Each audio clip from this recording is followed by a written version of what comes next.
Hello friend, स्वागत है आपका अपने चैनल आज क्लास में। जैसे आपको पता है क्रैश कोर्स शुरू हो चुका है और ये क्रैश कोर्स उन बच्चों के लिए काफी महत्वपूर्ण है जिनकी तैयारी किसी कारणवश नहीं हो पाई है। तो ये क्रैश कोर्स का वीडियो उनके लिए काफी महत्वपूर्ण है क्योंकि क्रैश कोर्स के माध्यम से बिल्कुल शुरू से सभी विषयों का सब्जेक्टिव क्वेश्चन और ऑब्जेक्टिव क्वेश्चन आपको बताया जा रहा है ताकि आपकी तैयारी बहुत ही अच्छी हो पाए और आप 2021 बोर्ड एग्जाम में काफी अच्छे नंबर ला पाए। तो आज हम लोग पढ़ने वाले हैं विज्ञान के यहाँ पे 30 महत्वपूर्ण ऑब्जेक्टिव प्रश्न हम आपको बताएंगे जो 2021 बोर्ड एग्जाम के लिए काफी महत्वपूर्ण होगा। तो एक भी प्रश्न आप स्किप मत कीजिएगा, वीडियो को पूरा शुरू से लेकर अंत तक देखिए। और क्रैश कोर्स का क्लास यहाँ पे रात 8 बजे लाइव चलता है, तो आप लोग 8 बजे रात लाइव जुड़ के हमसे क्रैश कोर्स का क्लास कर सकते हैं। तो आइए शुरू करते हैं यहाँ पे पहले नंबर प्रश्न से। पहला प्रश्न देखिए, काफी महत्वपूर्ण है कि आवेश के प्रवाह के दर को क्या कहते हैं। ए ऑप्शन है विद्युत शक्ति, बी ऑप्शन है विद्युत धारा, सी ऑप्शन है प्रतिरोध, डी ऑप्शन है यहाँ पे विभवांतर। तो आवेश के प्रवाह के दर को क्या कहा जाता है, तो आवेश के प्रवाह के दर को विद्युत धारा कहा जाता है, यानी यहाँ पे बी ऑप्शन क्या हो जाएगा, यहाँ पे बिल्कुल ही सही हो जाएगा। ये देखते हैं यहाँ पे अगला प्रश्न। अगला प्रश्न यहाँ पे देखिए 2 नंबर प्रश्न है कि ग्लूकोज के अणु में ऑक्सीजन के कितने परमाणु होते हैं। तो यहाँ पे सबसे पहले आपको यहाँ पे ग्लूकोज का यहाँ पे रासायनिक जो सूत्र होता है वो पता होना चाहिए। तो यहाँ पे देखिए ग्लूकोज का रासायनिक सूत्र क्या होता है, C6 होता है, H12 और यहाँ पे होता है O6। तो ये आपको पता होना चाहिए ग्लूकोज का यहाँ पे रासायनिक सूत्र क्या होता है, C6H12O6। तो यहाँ पे पूछा है कि ऑक्सीजन के कितने परमाणु होते हैं, तो ऑक्सीजन को O से सूचित किया जाता है और इसका परमाणु आप लोग यहाँ पे देख सकते हैं कितने परमाणु हैं, तो 6 हैं। तो यहाँ पे ए ऑप्शन क्या हो जाएगा, यहाँ पे बिल्कुल ही सही हो जाएगा। अगर इसी प्रश्न में पूछ देता ऑक्सीजन की जगह पे कि हाइड्रोजन के कितने परमाणु हैं, तो हाइड्रोजन के कितने परमाणु हैं यहाँ पे 12। तो कोई भी प्रश्न आपसे पूछा जा सकता है, तो सभी आपको यहाँ पे याद होने चाहिए। यहाँ पे देखिए अगर पूछता कार्बन का कितना होता है, तो कार्बन के यहाँ पे 6 होते। तो उम्मीद करते हैं ये प्रश्न आपको अच्छे लग रहे हैं, तो वीडियो को आप लोग जरूर लाइक कर दीजिएगा। चैनल को सब्सक्राइब नहीं किए हैं तो चैनल को सब्सक्राइब भी कर लीजिएगा। ये देखते हैं यहाँ पे अगला प्रश्न। अगला प्रश्न यहाँ पे देखिए 3 नंबर प्रश्न है कि एक उत्तल लेंस होता है, जो एक उत्तल लेंस होता है वो कैसा होता है। ए ऑप्शन है किनारे पर पतला बीच में मोटा, बी ऑप्शन है किनारे पर मोटा बीच में पतला, सी ऑप्शन है सभी जगह समान होता है, डी ऑप्शन है कहीं मोटा कहीं पतला। तो यहाँ पे देखिए जो उत्तल लेंस होता है वो उत्तल लेंस कैसा होता है, तो बिल्कुल इस तरह होता है उत्तल लेंस। उत्तल लेंस में क्या होता है, ये किनारे पे क्या होता है, पतला होता है और बीच वाला भाग क्या होता है, यहाँ पे मोटा होता है। तो आपको अब पता चल गया होगा कि किनारे पे पतला होता है और बीच में कैसा होता है, मोटा होता है, यानी यहाँ पे ए ऑप्शन क्या हो जाएगा, यहाँ पे बिल्कुल सही हो जाएगा। अगर यहीं पे बात करें अवतल लेंस की, तो अवतल लेंस क्या होता है यहाँ पे कि किनारे पे दोनों किनारे पे यहाँ पे मोटा होता है और बीच में क्या होता है, पतला होता है। तो ये आपको यहाँ पे इसको भी पूछ सकता है प्रश्न बोर्ड एग्जाम में कि अवतल लेंस कैसा होता है। तो अवतल लेंस यहाँ पे देखिए किनारे पर मोटा होता है और बीच में कैसा होता है, पतला होता है। तो आइए देखते हैं यहाँ पे अगला प्रश्न। अगला प्रश्न यहाँ पे देखिए 4 नंबर प्रश्न है कि किस धारा का मान समय के साथ साथ बदलते रहता है। यहाँ पे बताना है कि वो कौन सा धारा है जिसका मान समय के साथ साथ यहाँ पे ऐसे बदलते रहता है। तो वो कौन सा धारा है आपको यहाँ पे बताना है। ए ऑप्शन है दिष्ट धारा, बी ऑप्शन है प्रत्यावर्ती धारा, सी ऑप्शन है दोनों, डी ऑप्शन है इनमें से कोई नहीं। दिष्ट धारा को यहाँ पे डीसी करंट बोला जाता है और प्रत्यावर्ती धारा को यहाँ पे एसी करंट बोला जाता है। तो यहाँ पे पूछ रहा है कि किस धारा का मान समय के साथ साथ बदलते रहता है। तो जो प्रत्यावर्ती धारा होता है इसका जो मान होता है वो समय के साथ साथ यहाँ पे बदलते रहता है। तो यहाँ पे बी ऑप्शन क्या हो जाएगा, यहाँ पे बिल्कुल सही हो जाएगा। और किस धारा का मान समय के साथ साथ नहीं बदलता है, तो जो दिष्ट धारा होता है यानी जो डीसी करंट होता है वो समय के साथ साथ यहाँ पे नहीं बदलता है। और जो दिष्ट धारा होता है वो किससे प्राप्त होता है, ये भी प्रश्न आता है कि दिष्ट धारा किससे प्राप्त होता है। तो दिष्ट धारा यहाँ पे डायनेमो से प्राप्त होता है और प्रत्यावर्ती धारा यानी एसी करंट किससे प्राप्त होता है, तो जो विद्युत जनित्र होता है इससे हमें प्रत्यावर्ती धारा प्राप्त होता है। तो ये भी आपको यहाँ पे याद रखना है। आइए देखते हैं यहाँ पे अगला प्रश्न।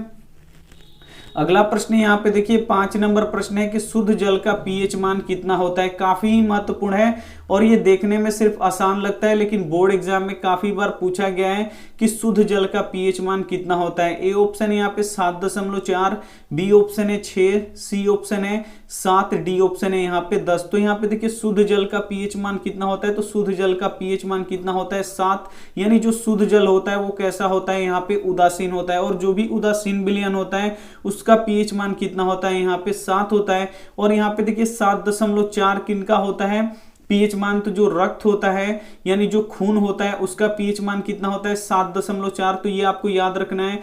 जो दूध होता है, दूध का पीएच मान कितना होता है, तो दूध का पीएच मान 6 होता है, तो ये भी आपको यहाँ पे याद रखना है।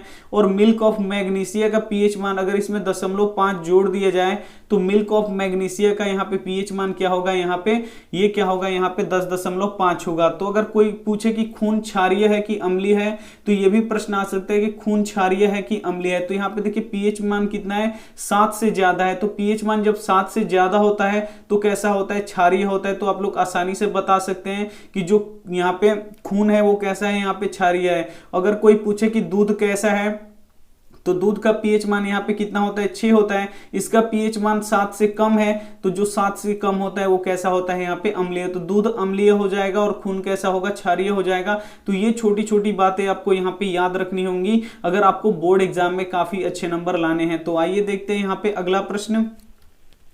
अगला प्रश्न यहाँ पे देखिए 6 नंबर प्रश्न है कि आवर्त सारणी के उदग्र स्तंभों को कहा जाता है। यहाँ पे बताना है कि जो आवर्त सारणी होते हैं उसके जो ऐसे उदग्र स्तंभ होते हैं इसको क्या कहा जाता है। 2 स्तंभ होते हैं, एक तो उदग्र स्तंभ होता है और एक यहाँ पे ऐसे क्षैतिज स्तंभ होते हैं। तो इसको क्या बोला जाता है, जो उदग्र स्तंभ होता है। ए ऑप्शन है वर्ग, बी ऑप्शन है आवर्त, सी ऑप्शन है दोनों, डी ऑप्शन है अपरूप। तो यहाँ पे देखिए आवर्त सारणी के जो उदग्र स्तंभ होते हैं उसे क्या बोला जाता है, वर्ग बोला जाता है। और ये भी पूछता है कि वर्गों की संख्या कितना होता है, तो वर्गों की संख्या कितना होता है, 18 होता है। तो आपको यहाँ पे याद रखना है।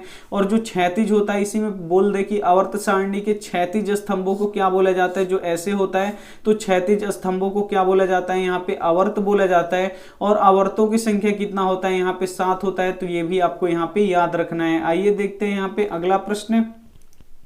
अगला प्रश्न यहाँ पे देखिए 7 नंबर प्रश्न है कि क्या कारण है कि अंतरिक्ष यात्री को आकाश नीला की अपेक्षा काला दिखाई देता है। यहाँ पे देखिए जब आप अंतरिक्ष में जाइएगा तो आकाश कैसा दिखाई देगा, काला दिखाई देगा। अगर आप धरती से देखिएगा आकाश को, तो धरती पर से आप आकाश देखिएगा तो वो नीला दिखाई देगा। तो अंतरिक्ष में जाने के बाद काला क्यों दिखाई देता है, आपको यहाँ पे बताना है। ए ऑप्शन है वायुमंडल न होने के कारण, बी ऑप्शन है ज्यादा प्रकीर्णन होता है, सी ऑप्शन है वायुमंडल और प्रकीर्णन न होना, डी ऑप्शन है इनमें से कोई नहीं। तो यहाँ पे देखिए जब हम अंतरिक्ष में जाते हैं तो वहां पे वायुमंडल नहीं होता है। अब जब वायुमंडल नहीं होता है तो किसी भी रंग का वहां पे प्रकीर्णन नहीं हो पाता है। तो आकाश कैसा दिखाई देता है, काला रंग का दिखाई देता है। तो यहाँ पे देखिए सी वाला ऑप्शन क्या हो जाएगा, यहाँ पे बिल्कुल ही सही हो जाएगा। वायुमंडल और प्रकीर्णन कुछ भी नहीं होता है, इसीलिए जो आकाश होता है वो कैसा दिखाई देता है, तो काला दिखाई देता है। तो ये आपको यहाँ पे याद रखना है। आइए देखते हैं यहाँ पे अगला प्रश्न। अगला प्रश्न यहाँ पे देखिए 8 नंबर प्रश्न है कि निम्न में से कौन सा पर्यावरण के लिए अनुकूल नहीं है। इसमें से आपको पता करना है कि कौन पर्यावरण के लिए अनुकूल नहीं है। ए ऑप्शन है पैदल चलना, बी ऑप्शन है साइकिल से चलना, सी ऑप्शन है कार से चलना, डी ऑप्शन है इनमें से कोई नहीं। तो यहाँ पे देखिए कौन पर्यावरण के लिए अनुकूल नहीं है, तो यहाँ पे देखिए कार से चलना पर्यावरण के लिए अनुकूल नहीं है, क्योंकि कार से क्या निकलता है, जहरीली धुआं निकलती हैं जो पर्यावरण के लिए अच्छा नहीं होता है। ग्लोबल वार्मिंग गैस के लिए ये उत्तरदायी होती है। तो ये क्या हो जाएगा, ये पर्यावरण के लिए अनुकूल नहीं होगा। पैदल चलना ये हो सकता है और साइकिल से चलना ये क्या होता हो सकता है, पर्यावरण के लिए अनुकूल है। लेकिन कार से चलना ये पर्यावरण के लिए अनुकूल नहीं है, यानी यहाँ पे सी ऑप्शन क्या हो जाएगा, यहाँ पे बिल्कुल ही सही हो जाएगा। ये देखते हैं यहाँ पे अगला प्रश्न 9 नंबर प्रश्न है कि सीसा और टीन मिश्र धातु को क्या कहते हैं। यहाँ पे बताना है सीसा और टीन की मिश्र धातु को क्या कहते हैं। ए ऑप्शन है स्टील, बी ऑप्शन है गन मेटल, सी ऑप्शन है सोल्डर, डी ऑप्शन है यहाँ पे उपधातु। तो सीसा और टीन के मिश्र धातु को क्या कहा जाता है, तो सोल्डर कहा जाता है। तो ये आपको यहाँ पे याद रखना है, क्योंकि ये प्रश्न काफी बार बोर्ड एग्जाम में पूछा गया है। यानी यहाँ पे सी ऑप्शन क्या हो जाएगा, यहाँ पे बिल्कुल ही सही हो जाएगा। आपको एक भी प्रश्न नहीं छोड़ना है। प्लीज आप लोग वीडियो को शुरू से लेकर अंत तक देखिएगा। वीडियो को आप लोग शुरू से अंत तक देखिएगा तो आपको बहुत सारे ज्ञान आपको इसी वीडियो में मिलेंगे। ये देखते हैं यहाँ पे अगला प्रश्न। अगला प्रश्न यहाँ पे देखिए 10 नंबर प्रश्न है कि किसी उत्तल दर्पण की फोकस दूरी यहाँ पे ज्ञात करें जबकि उसकी वक्रता त्रिज्या 32 सेंटीमीटर है। यहाँ पे एक उत्तल दर्पण है, उसकी फोकस दूरी कितना है, यहाँ पे फोकस दूरी आपको ज्ञात करना है, यानी फोकस दूरी निकालना है। और वक्रता त्रिज्या कितना दिया है, यहाँ पे 32 सेंटीमीटर दिया है। तो जो फोकस दूरी होती है वो वक्रता त्रिज्या की क्या होती है, आधी होती है। बस आपको इतना ही याद रखना है कि जो फोकस दूरी होती है वो वक्रता त्रिज्या की आधी होती है। तो यहाँ पे देखिए वक्रता त्रिज्या 32 है तो फोकस दूरी इसकी आधी होगी, तो इसकी आधी कितना होगा यहाँ पे 16 सेंटीमीटर क्या होगा यहाँ पे इसकी फोकस दूरी होगी, यानी यहाँ पे ए ऑप्शन क्या हो जाएगा यहाँ पे बिल्कुल ही सही हो जाएगा। जो यहाँ पे देखिए वक्रता त्रिज्या होता है वो फोकस दूरी की क्या होती है, यहाँ पे जो फोकस दूरी होती है वो वक्रता त्रिज्या की आधी होती है। तो यहाँ पे देखिए वक्रता त्रिज्या 32 दिया है, इसका आधा होता है यहाँ पे फोकस दूरी, तो आधा कर देंगे तो हम लोगों का क्या निकल जाएगा, फोकस दूरी निकल जाएगा। तो 32 का आधा कर देंगे कितना हो जाएगा यहाँ पे 16, यानी यहाँ पे ए ऑप्शन क्या हो जाएगा यहाँ पे बिल्कुल ही सही हो जाएगा। ये देखते हैं यहाँ पे अगला प्रश्न। अगला प्रश्न यहाँ पे देखिए 11 नंबर प्रश्न है कि लाल रक्त कणिकाओं को लाल कौन बनाता है। जो लाल रक्त कणिकाएं होती हैं उनको लाल कौन बनाता है। ए ऑप्शन है यहाँ पे तांबे के यौगिक, बी ऑप्शन है लोहा के यौगिक, सी ऑप्शन है लवण के यौगिक, डी ऑप्शन है इनमें से कोई नहीं। तो यहाँ पे जो लाल रक्त कणिकाएं होती हैं उनको यहाँ पे लाल कौन बनाता है, तो लौह के यौगिक यहाँ पे बनाते हैं, यानी यहाँ पे क्या हो जाएगा, बी ऑप्शन क्या हो जाएगा यहाँ पे बिल्कुल ही सही हो जाएगा। ये देखते हैं यहाँ पे अगला प्रश्न।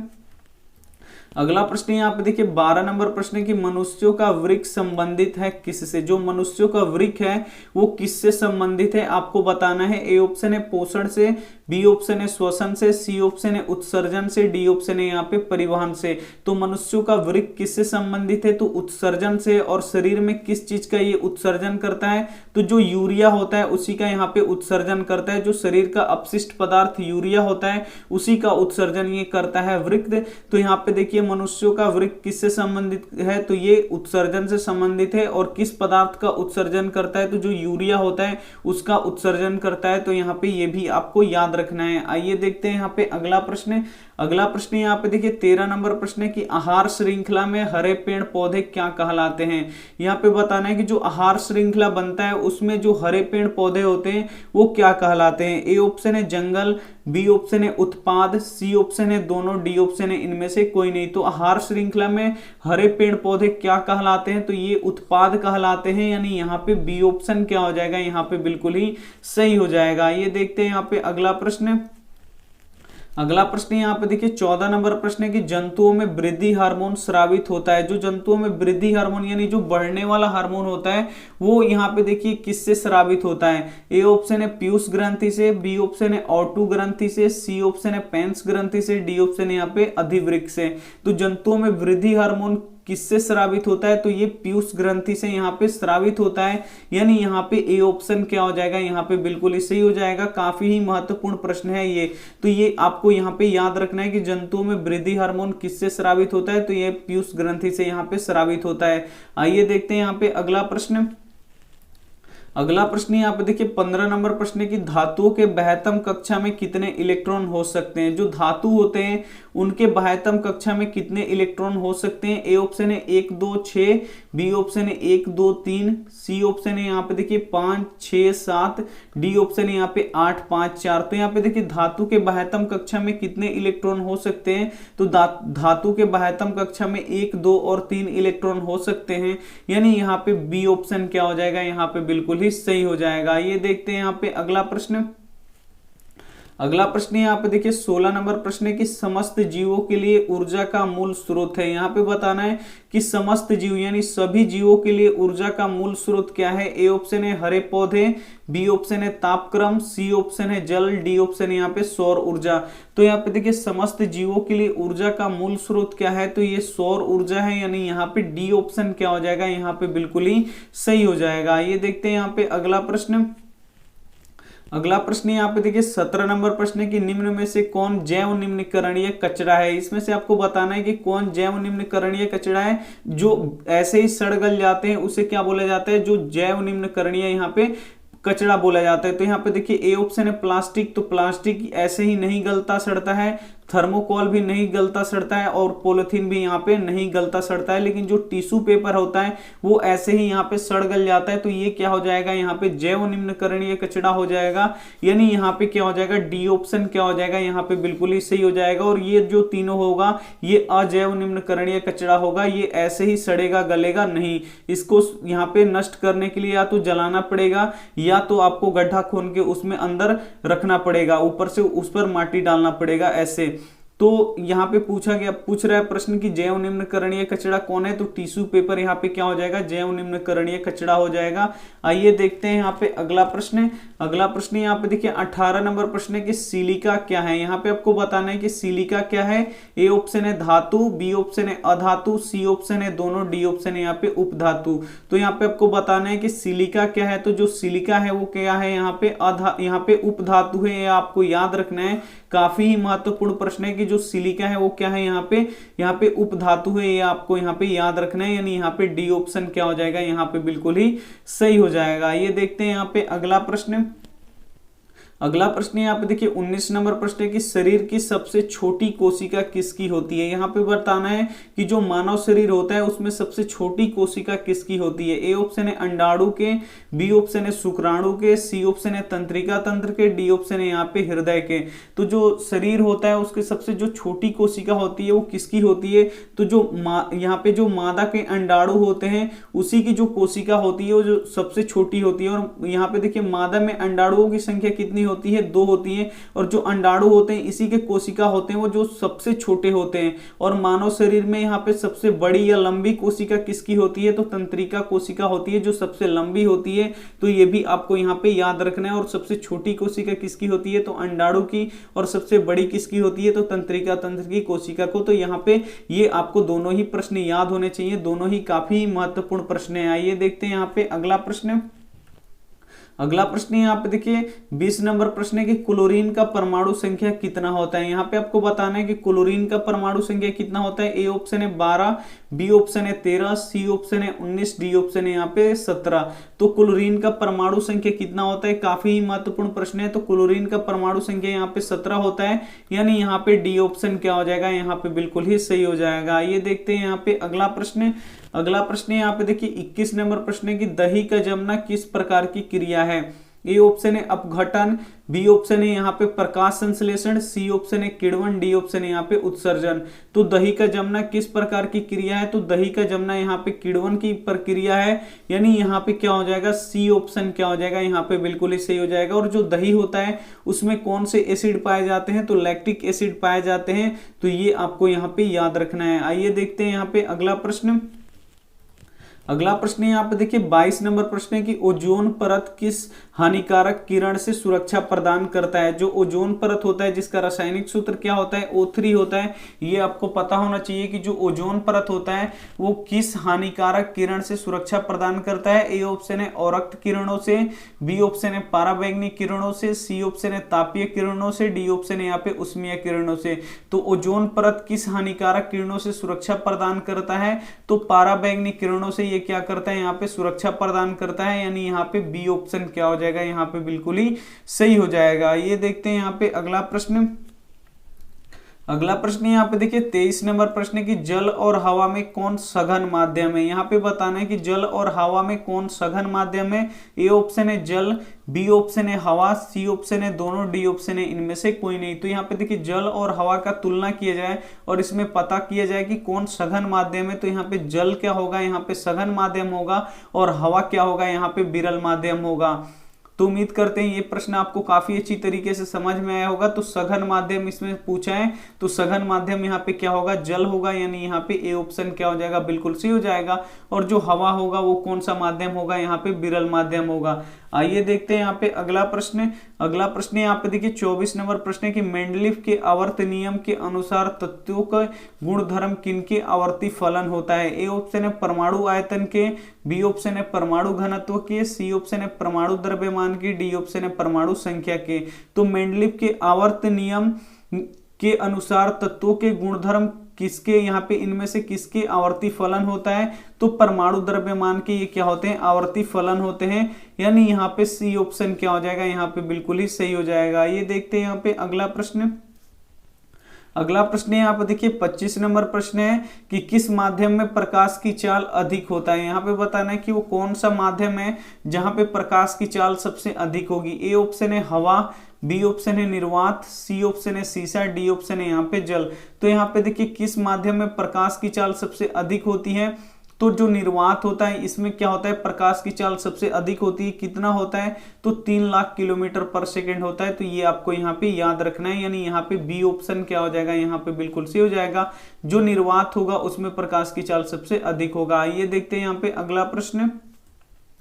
अगला प्रश्न यहाँ पे देखिए 26 नंबर प्रश्न है कि कालाजार बीमारी किस रोगजनक के कारण होता है। यहाँ पे बताना है कि जो कालाजार बीमारी होता है वो किस रोगजनक के कारण होता है। ए ऑप्शन है प्लाज्मोडियम, बी ऑप्शन है लेशमीनिया, सी ऑप्शन है अमीबा, डी ऑप्शन है यहाँ पे जीवाणु। तो यहाँ पे कालाजार बीमारी किस रोगजनक के कारण होता है, तो ये लेमनीसिया के कारण होता है, यानी यहाँ पे बी ऑप्शन क्या हो जाएगा, यहाँ पे बिल्कुल ही सही हो जाएगा। ये देखते हैं यहाँ पे अगला प्रश्न। अगला प्रश्न यहाँ पे देखिए 27 नंबर प्रश्न है कि किसी भी तत्वों के संयोजकता कैसे निर्धारित की जाती है। काफी महत्वपूर्ण प्रश्न है। ए ऑप्शन है इलेक्ट्रॉनों की संख्या से, बी ऑप्शन है प्रोटॉनों की संख्या से, सी ऑप्शन है न्यूट्रॉनों की संख्या से, डी ऑप्शन है इनमें से सभी। तो किसी भी तत्वों की संयोजकता कैसे निर्धारित की जाती है, तो ये इलेक्ट्रॉनों की संख्या से यहाँ निर्धारित की जाती है, यानी यहाँ पे ए ऑप्शन क्या हो जाएगा, यहाँ पे बिल्कुल ही सही हो जाएगा। ये देखते हैं यहाँ पे अगला प्रश्न। अगला प्रश्न यहाँ पे देखिए 28 नंबर प्रश्न है कि किस दर्पण की फोकस दूरी धनात्मक होती है। यहाँ पे बताना है कि वो कौन सा दर्पण है जिसकी फोकस दूरी कैसा होगा, यहाँ पे धनात्मक होगा। ए ऑप्शन है उत्तल दर्पण, बी ऑप्शन है यहाँ पे अवतल दर्पण, सी ऑप्शन है समतल दर्पण, डी ऑप्शन है सभी का। तो किस दर्पण का यहाँ पे फोकस दूरी धनात्मक होगा, तो यहाँ पे देखिए जो उत्तल दर्पण होता है उसका जो फोकस दूरी कैसा होता है, तो ये धनात्मक होता है। तो यहाँ पे याद रखना है कि ए ऑप्शन क्या हो जाएगा, यहाँ पे बिल्कुल सही हो जाएगा। जो उत्तल दर्पण होगा उसका फोकस दूरी धनात्मक होगा और अवतल दर्पण का फोकस दूरी कैसा होगा, तो ऋणात्मक होगा। तो ये भी आपको साथ में याद रखना है। आइए देखते हैं यहाँ पे अगला प्रश्न। अगला प्रश्न यहाँ पे देखिए 29 नंबर प्रश्न है कि प्रत्येक आवर्त का अंतिम सदस्य क्या होता है। यहाँ पे बताना है कि प्रत्येक आवर्त का अंतिम सदस्य क्या होता है।